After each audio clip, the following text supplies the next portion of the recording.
Hello, I'm Dr. Vishwanath Reddy. We'll discuss few words about IBD. Inflammatory bowl disease దానిలో రెండు రకాలు, Crohn's disease మరియు ulcerative colitis అనే రెండు వ్యాధులు ఇన్ఫ్లమేటరీ బౌల్ డిసీజ్లో ఉంటాయి. దీంట్లో మెయిన్ ముఖ్య లక్షణాలు ఏంటంటే వీళ్ళకు పేషెంట్స్కి లూజ్ మోషన్స్ అంటే విరేచనాలు అవుతూ ఉంటాయి. అండ్ విరేచనాలతో పాటు బంకులాగా రక్తంలాగా కారుతూ ఉంటుంది. దెన్ మోషన్ వెళ్ళే దారిలో కొంచెం నొప్పి కానీ పస్ లాంటిది కానీ బ్లీడింగ్ కానీ రావచ్చు.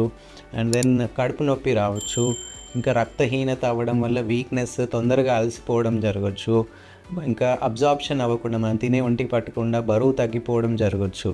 సో ఇలా పేషెంట్స్ ఎవరైతే ఇలాంటి సిమ్టమ్స్ ఉంటాయో 2-3 వారాల కంటే ఎక్కువ మామూలు ఇన్ఫెక్షన్, గ్యాస్ ప్రాబ్లం అని వదిలేయకుండా ఈ కావాల్సిన పరీక్షలు గ్యాస్ట్రెంట్రాలజిస్ట్ పర్యవేక్షణలో చేయించుకొని వ్యాధి కరెక్ట్ టైంలో నిర్ధారణ అయితే మనం ట్రీట్మెంట్ కరెక్ట్ టైంలో స్టార్ట్ చేస్తే వ్యాధిని మంచిగా కంట్రోల్ చేసుకోవచ్చు.